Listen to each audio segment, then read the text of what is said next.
What is quality education? How do you define quality education? It does not teach.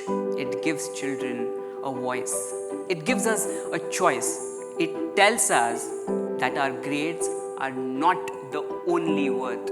It tells us that our backgrounds do not define what we would be in the future. It proves that a child, no matter where they come from and who they are, can become anything they want and dream big. Over the next 2 days, you will have the chance to reflect on the purpose of education and engage with leaders from around the world who are reshaping mindsets and practices in classrooms, schools, and systems. We also invite you to consider our shared progress as a global community and what more we need to do to make sure that students have the skills they need to shape a better future for themselves and all of us. We are living in a system of classroom schools that were built for, at best, an industrial age. And I see two things. I see millions of children around the world who are not succeeding in the system we have, and so there is no way that they're realizing their potential to shape a better future. I also see millions of children who are succeeding in the system we have, and you know what? So there's no way that they're realizing their potential to shape a better future. How do we ensure that we are building a system that's designed to respond to the most marginalized within that system? That's the kind of leadership we need. That's not afraid to confront the reality of those most excluded from that system. We have to think about how we relate to one another. How do we lead with dignity? How do we co-create? How do we do things with students and with communities, not to them? We as students can co-create spaces with you all. We are not just like leaders for the future, we are leaders of today.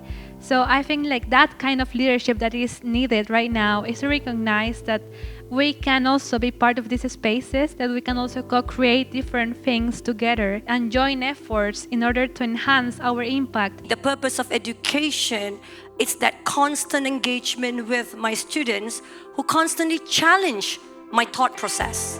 If we want to change the landscape of education and the system we are in, we have to walk the talk. We talk about putting the kids as the core of education, but we are not involving them enough in making the decision where the systemic change is taking place. We always think that as an adult, I know a little bit better what they should be doing, when in reality, they know so much more about the future they want compared to us.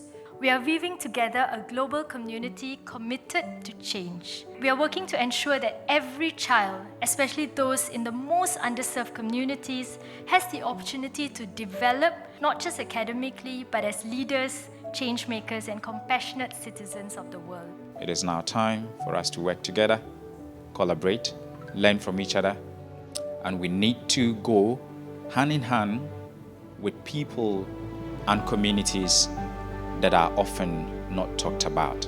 We want every child to have a chance, not just lucky ones. The schools we build today will raise the people who shape tomorrow. And we need creators, not just consumers. We need our kids that can build and not just repeat.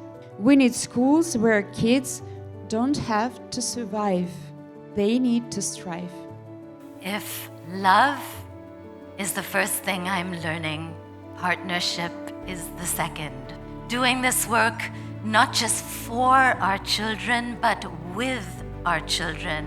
Imagine not just leading, but being led by our children, learning from them, stumbling with them and laughing as we do, listening to them, handing over the mic. Our students need schools, communities, teachers, countries, systems that insist that tomorrow can be better and will be better. And all together, we will do this.